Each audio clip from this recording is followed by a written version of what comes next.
Hello and welcome to The Nation. I'm Jared Ratnam.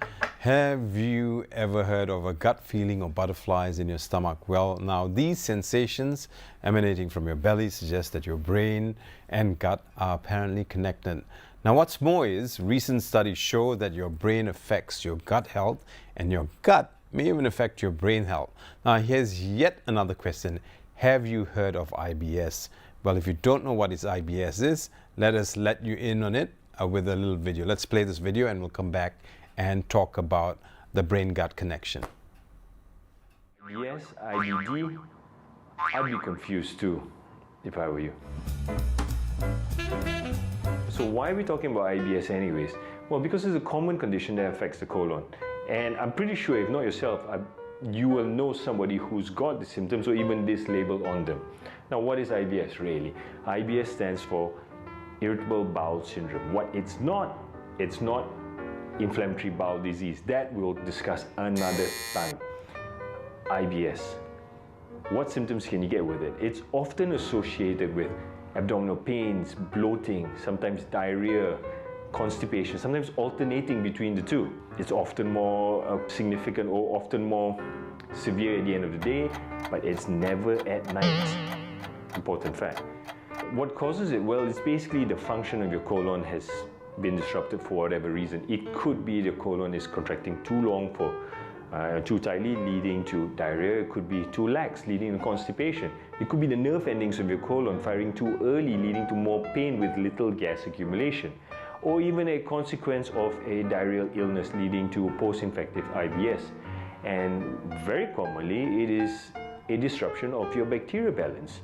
For example, too much sugar in your diet. Often triggers are stress and the type of food you have. So if you actually have IBS, addressing the stresses in your life or work is very important. The types of food you have will play a significant role. For example, gas-producing food will do a number on you. For an example of that would be cabbages, produce lots of gas. That doesn't mean you don't eat vegetables. Certain foods will trigger it and certain will help. For example, an apple may not be the best one for you, but you should try it. A diet that can be very helpful in IBS is the FODMAP diet. If these simple measures don't work, then we can move towards medication. Things like rifaximin for the diarrheal type of IBS, linaclotide for the constipation type, or even amitriptyline to address hyperfiring of the nerve endings on your colon. Important to note that IBS is often a diagnosis of exclusion, meaning nothing else is there. Things that are not associated with IBS.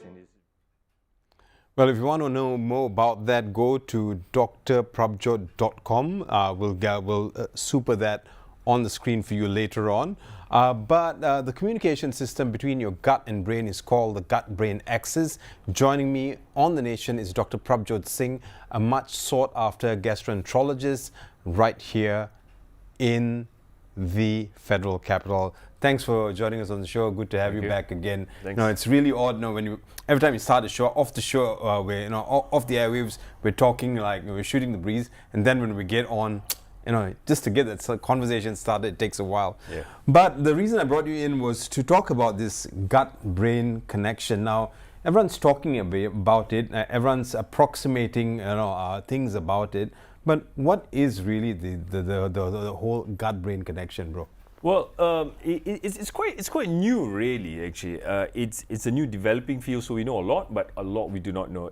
Effectively, we know there is a link. The gut and the brain is connected. It sends signals back and forth. It goes both ways, which is how all this came about. Is, for example, in the past, people with encephalopathy, alcohol-inducing encephalopathy, and you give them antibiotics, you treat the gut, and yet and they get better, they get more conscious, they recover. And then people with probiotics, their depression disappears. Studies on mice and things show that you change the gut bacteria and their behavior changes. Mm-hmm. There is a definite link. How it's linked, many different ways. Okay, let me tell you how. The vagus nerve and the nervous system. Tell us about that. Well, vagus nerve is and just if you're one. going to use big words, please explain that to us. Okay. Yeah. All right. Yeah. So the way the brain affects the gut is many different ways. Stress, the amount of cortisol that's produced will disrupt the bacterial balance.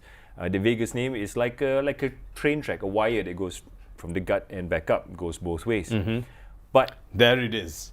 Yes, yes. As you can see, it's very complicated, and it affects the whole GI system. Look, Like it's my not just in the stomach. relationships. If well, there you go. Yeah. But it affects everything. But that's not just the only way it works. Though it's the most prominent. Also, your immune system can affect your brain. Your hormonal activities can change it as well. But the vagus nerve is the most prominent one we know most about, and how that disruption. For example, if you have depression, you can cause inflammation in your gut via the vagus nerve. Any inflammation down there can go back up that way, which is kind of going back to what this IBS thing I was talking about before, that stress will trigger a system of chain reactions that will disrupt your GI tract, your gastrointestinal tract, your gut, and then you get all sorts of symptoms from diarrhea, constipation. Yeah, but I guess the big problem here is which way is it a one-way street? Is it from the head to the gut,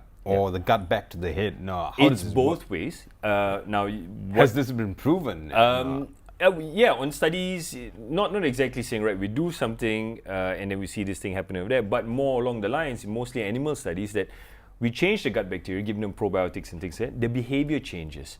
In people who have depression, even there's studies showing that people in depression that are not getting better antidepressants, you give them probiotics, you give them things to address their gut bacteria, and they improve. Well, what are people in the psychiatric field saying about this? Because the last time I spoke to you, you said you are not a big advocate of probiotics and prebiotics. Okay, so the way about probiotics, prebiotics is not one for everybody. You don't just take, everybody should take probiotics, prebiotics. I also understand what a probiotic is. Effectively, if you are missing something, the probiotic will give you something that you're missing.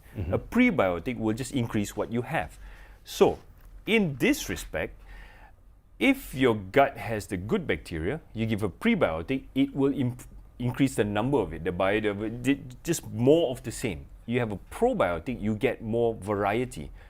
Same effect can be achieved by doing intermittent fasting as well, or in fact having more fruit and veg in your diet, and a more plant-based diet can increase biodiversity.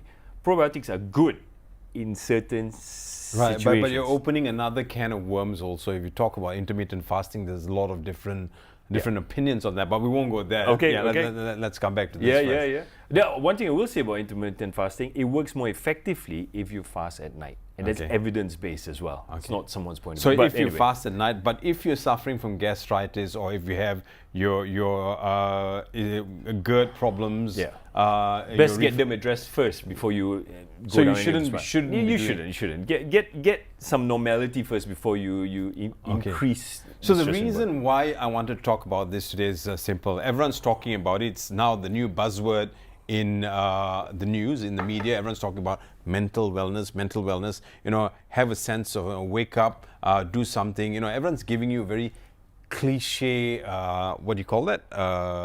Advice and tips. So I really want to know what we can do because I really know that the gut plays a very important role in all this. It definitely does. Yeah. So with all this, what are we missing with regards to the head-gut connection? Okay, so if we focus more, well, firstly, get out of the way is from the head to the gut.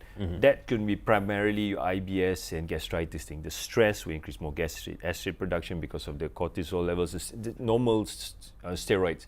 It affects the gut, causing IBS, all the stuff we just mentioned. But if we go from the gut up to the brain, what are we looking at here? Yeah, so this is the cycle, both ways around. The stressed out is going to affect the gut, and then the gut dysbiosis, that means the microbiota, which means the gut bacteria is disrupted. It affects your brain. So in this respect, with this current circumstance we're in with COVID and everything going on, everyone's stressed out. Everyone's worried about different things. But what can you do that can actually affect change with regards to the gut? Well, firstly, never underplay sleep. Sleep's important. Okay. The type of food you eat is very important. High sugary food, high fat food is bad. Processed food is bad. What food is good for you?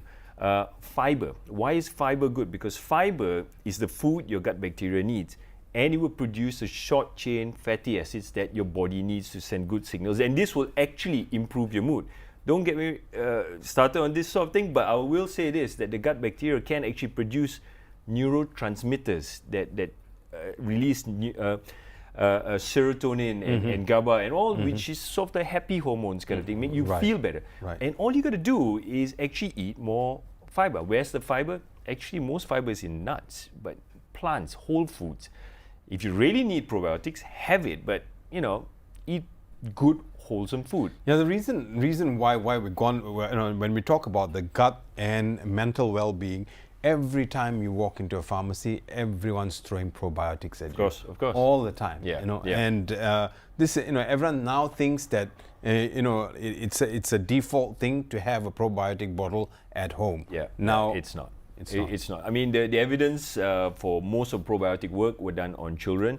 Most of the evidence are there for antibiotic-induced diarrhea. That means if your diarrhea is going to be last 7 days, maybe it'll last 5 days this time. Bloating, it can help. But they also say that probiotics help with H. pylori and stuff like that. Okay, and having said that, you go to the pharmacy and they flat out tell you, okay, for those of us who are not sure what H. pylori is, it's a bacteria. Yeah? Yes, yeah. Indeed, yeah. Yeah, it was discovered by Australians and they won a Nobel Prize Indeed, for it. yeah. And these are the things that are causing gastritis and gastrointestinal problems. Not only that, but H. pylori is associated with gastric cancer. In Japan, they had a big problem with gastric cancer until they had an eradication program of H. pylori, and gastric cancer rates just dropped.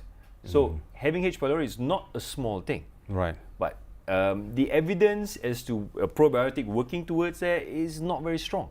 So should you buy it? Should you not? I mean, you would know a lot. Sometimes of I people wonder if we have H. pylori in our politics in Malaysia. I don't know. You need to go down that gut and check that. Yeah. But we also came up with a special segment. Yeah. I'd like to call this the dispensary, because we in Malaysia, if there's one thing I realize, we in Malaysia, me included, we are always looking for that special pill. My happy place has always been the pharmacy. Yeah, okay. Yeah. Then we come to you for miracles. Yeah, Okay. well, yeah. Short of walking on water, we expect nothing less. So this part is called the dispensary, and in the dispensary, we're going to talk a little bit about medication that you buy off the counter, medications that are meant to be prescribed. Okay, and this is something I have a problem with when we talk about medication. So we're talking about now a brand you've heard before, Motilium and Ganaton. Yeah. And they are by nature, hang on, I'm trying to look for the notes here. They are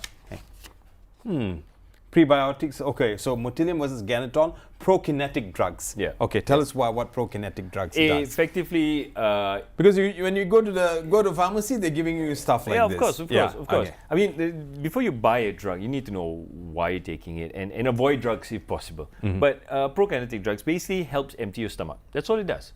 So if anything's going to sit there and irritate it longer, it'll just clear it out, and hence less. So that's chance of doing. Motilium. Can we drag the picture up of Ganaton? So they are both prokinetic drugs. They Yes. do about the same thing. Indeed, yeah. Yeah. And so which one you're going to pick? I would go for Ganaton purely because domperidone has got some association with cardiac dysrhythmias and things like that. So Right. don't simply take a drug if you don't need to. Right. Ganaton is fairly similar to something else called... So Ganaton is the other drug. If you can have the picture of Ganaton, the other drug, that yeah. So this is Ganaton. Yeah, it's as far as I'm concerned, it's a bit safer than domperidone, though the chance of anything going wrong is low anyway. But pick the safest one if you have to. But what if someone came up to you and say, hey, why are you so biased against? I'm not biased. Yeah. It's just personal choice. There's Yeah. nothing, if you prefer one or the other, by all means go for it. Okay, If one works better for so you, go they for that. give you your PPIs, they give you your omeprazole or something, and they'll give you this. And this is basically a prokinetic drug, is to empty the stomach. Indeed, yeah. Okay, but Yeah. they also say that if you have nausea or if you're nauseous and not feeling well, they also give you stuff like this. Well, you shouldn't just take stuff just because you have a symptom. You need to know why. I mean, is your nausea related to an infection? Then you need antibiotics. Is it related to reflux? Then maybe a PPI will be better. Not just willy-nilly, I'll just take my Ganaton again. You're just trying to address a symptom. You'll never get anywhere. You need to find the cause. Right. So two other things that we usually buy off the counter, and this we buy this more than Kwachi these days. It's called Gaviscon and Melox, Yes. and these are things we get over the counter. and everyone takes it like they know what they're doing with it. So this is Gaviscon. Tell us what we need to do with this. Well, look, I mean, Gaviscon. Kalau sakit gastrik, you makan ni je, okay. Yeah, well, it'll get better for a short while. For a short while? But Okay. Gaviscon, the best way to describe it is like this. When you look at the sea and the waves hit, it all splashes up. But Malaysian seas are not clean and nothing splashes up. It just goes up and down, right? Okay, so that's Gaviscon. It forms a float, so less chance of anything flying back up. It also tries to neutralize the acid and things, and it addresses what we call the acid pocket that you have at the top. So it's a good drug, but it doesn't work a long time. And how is that different from something like Melox, for example? Right. Melox has a component to it which has got simethicone that helps decrease the size of the gas bubbles. So they work differently. They're both very effective, but it really depends on your symptoms. If you tell me, look, I'm feeling a lot of air, I'm bloating a lot, this might be better. But if you're getting, more heartburn kind of thing, then perhaps Okay, so Gaviscon might suit you. let's break it down. So the prokinetic tablets, which you should be getting a prescription from the doctor, Yes. which you can also buy from the pharmacy. I don't know why the debate is still ongoing as to prescription pills being sold at the pharmacy. But with prokinetic pills and what do you call it, Melox and Gaviscon, for what do you take what? Okay, so if you have simple heartburn and reflux, or you ate something wrong and exacerbated, Melox or Gaviscon can help you. Once or twice, try it. If you're better, good. If you're not, you need to see a doctor. Prokinetic medicines, you should not be taking it willy-nilly. No. You should be given it as a prescription. Willy-nilly. Did you hear that? Yeah, don't take it willy-nilly. No. Don't take it willy-nilly. No. So two other medicines I'd like to talk about is something which we use for sakit perut. Sakit perut, the doctor will give you this. It's called Buscopan, or the other one is called Duspatalin. We take it. The doctor bagi untuk sakit perut, but we don't know what this all is. Yeah. I'm sure you've seen this. I'm sure you've bought this off the shelves in the pharmacies too. So tell us what this is about. They're different drugs, but they do kind of the same thing. They stop the intense spasms that you get. Now, you gotta ask yourself why you're taking this in the first place. If you get a pain, a spasmodic cramping, Like a a twist, cramping, a really tight twist, and it can be quite severe. People can even collapse with this. But why is the spasm happening? Is it because you're constipated? Do you have too much air on board? And if that's the case, you need to know why. Or is your body trying to expel any bad stuff, any bacteria? Like if someone's got diarrhea and vomiting, they get horrendous diarrhea, they're going to get a lot of these cramps. Right. But it's the body's way of getting rid of the bugs. And if you stop it, is that really the best thing? You want the bugs out. But of course, if it's really bad, then take it and help. Right. But you need to know why you're taking this and why the symptoms are there before you start it. But effectively, it works on the spasmodic contractions. It relaxes it. It's not a cure. It deals with the symptom. So basically, when you look at your gut, your gut problems, if you have a gut problem, and Most you feel, Malaysians do. yeah. Almost everyone does. Right. Whether they admit to it or not, I'm certain everyone's got a gut problem. So you're sitting alone and you feel your stomach or your lower gut has a brain of its own. It starts moving. That's sort of telling you that you might be having IBS, isn't it? Yeah. So once again, going back to the brain-gut connection. So you said you need to not eat fatty food, stay away from the sugars. Yeah. People who watch programs like this say, tell us something we don't know. About for IBS or the brain gut per se? Brain gut, IBS, anything. Yeah. Okay, fine. So if one thing I would say you take away from all this, don't rush for medicines. In fact, address your food. Okay, Malaysia is full of fantastic tasting food, but it's the worst for us. Satay is not very good these days. No, I love satay, but yes, I agree. It's not very good these days. But the quality of food, it's not the quantity. The best thing you can do is incorporate more plants into your diet. And plants don't mean fruit and veg. It means also nuts, seeds, legumes, dals, all these sort of things. But of course, if you have broccoli and you deep fry it, it's pointless. If you have dal and you add all the ghee on top, pointless. Oils and sugars are the bad ones, but apart from that, increase the plants. I'm not telling you to stop anything else. And these plants are the fibers you need, is the food for your gut. And the healthier your gut is, the brain gut axis will kick in, and the healthier you will be. You feel better. But I'm not saying you have to be vegetarian or vegan or don't do stuff like that, because vegans have their own share of problems. They get deficiencies in B12, iron absorption can be poor. That has its own share of problems. Yeah, but when you say deficiency in B12 and irons can be, I've never gone to a doctor or seen a doctor who'll say, okay, let's do a test, blood work to see if you have enough vitamins and minerals in your body. Because everybody assumes you have a normal varied diet, otherwise you would not have reached this age. I normally ask people what they eat. I normally ask them if they're vegetarian or vegan as standard, because it gives me a starting point as to what your diet may be. I ask them about their habits, their number of meals a day. If they work night shifts, do they consider when they wake up as breakfast, or when they wake up it's still dinner? Because that's very important as well. And it should always start. I mean, you are what you eat, as they say. You are. Having said that, now for those of us in our 40s or 50s, they always say you need to go out there, get a scope done. Or what's the word on this? All right. Well, what do you mean, like a colonoscope? A colonoscope or a gastroscope. A gastroscope. There are certain countries have their own rules. Japan, you have to do it every year. Malaysia, there's no strict rules for it. A colonoscope depends on your risk factors. High risk, of course, you get it earlier.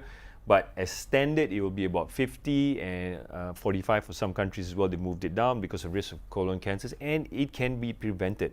Colon cancer is third commonest cancer in men and second for women, so you should not downplay.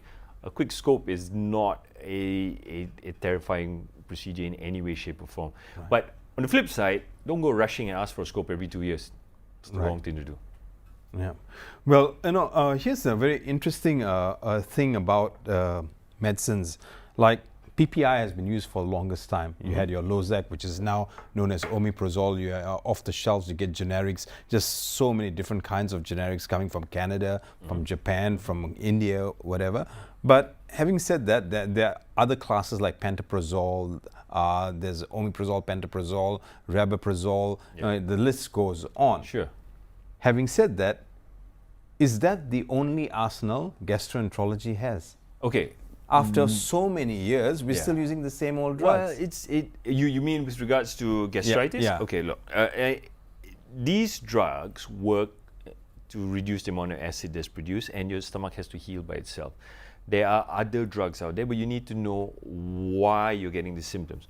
For example, if your gastritis is because of a motility issue, suppressing your acid is not going to make much. I need to give you something like Ganaton, for example. If it is your reflux because of the valve being loose, then addressing the valve with regards to procedures like Stretta procedure will address that. So it's not, is that our arsenal? That's the best drugs we got for too much acid production. Of course, there are new ones that have come out that's a different class altogether, something called vonoprazan, but that's been touted more towards H. pylori eradication and severe esophagitis rather than gastritis per se. Although the way it works is not the same, but it can help in the same manner. But really, you need to know what the cause of your problem is. For example, if your thyroid is underactive, you're more than likely going to get gastritis. Why? Not because the acid production is more, it's because the motility is poor. Right. My studio director was asking if down ketum is okay for this. Down ketum? Yeah, it kind of relaxes. I don't even know what down ketum is. It kind of gives you a bit of a buzz, but okay. And does it relax the Well, stomach? look, if it goes back to brain-gut barrier, if you're feeling good, you're going to feel good. I guess it could but work we're that not way. promoting drugs. No. I don't even know what down ketum is. No, but having said that, with all that's going on, what's your advice to Malaysians now who are more than ever need to, clear their heads and also, mend their gut? I mean, stick to the basics. Have your breakfast, have your lunch, have your dinner. The healthier food you eat, the more whole food, it will help with your gut balance. It will help with weight loss. It will help with your mood, with any depression. And plus, if you have all this time sitting at home, learn to cook. That's a really good idea. But one last question I have for you, and this is the $1 million question. Okay, so for a while there was a lot of talk about ranitidine, what we knew as a brand called Zantac. Now it's been taken off the shelves. I don't know if it's been taken off the shelves or it's back on. Everyone was going, making a lot of noise about it containing something. What happened to that? Yeah, Well, everyone's quietened down. Yeah, it has quietened Does down. the drug company pay governments enough? No one's come to me and said take ranitidine. Everyone's scared of one thing, but the dosage of it that we were concerned about, this cancer-promoting drugs, is so small anyway. Why did it highlight right now? We don't know. But nonetheless, it is still an inferior drug to PPIs. So it's not something we use. Right. In So it any was way now. yesterday's drug. Let's keep so, yesterday to yesterday. Yeah. In closing, your message to Malaysia: cook well, learn to cook, eat well, I think eat more plants. eat more plants. Quite simply, if I would say nothing else, eat more plants, because a lot of times the problems with Malaysians is related to the food we eat. You may not know what you're doing. I mean, certainly you'll get WhatsApp messages saying drink some coconut oil every morning. No, that's oil, still oil, you know. Not sure, ask your doctor, but just eat more plants. Are you making that move to veganism? Oh no, of course not. No. I like my meat, You but like your meat? I'm trying to eat more plants. Okay, just more plants. On that note, we'd like to thank you for joining us right here on The Nation. We just spoke to gastroenterologist Dr. Prabhjot Singh. He's got a fantastic website. We're going to put that on screen for you. It's prabhjotsingh.com. No, it's drprabhjot.com. drprabhjot.com. You got to spell the word doctor. And doctor, okay, you have to spell it D-R. No, the other way around. D-O-C-T-O-R. D-O-C-T-O-R. Prabhjot. Prabhjot.com. That's and it. you'll get all the information you need. He's got heaps of videos there, fantastic videos. Go look at these videos and get more information about gut health, because gut health is so important. What goes into your mouth and what comes out of it is always very important. With that, I'm Jared Ratnam signing off. You have a great day ahead, and thank you very much for staying with us right here on Bernama TV.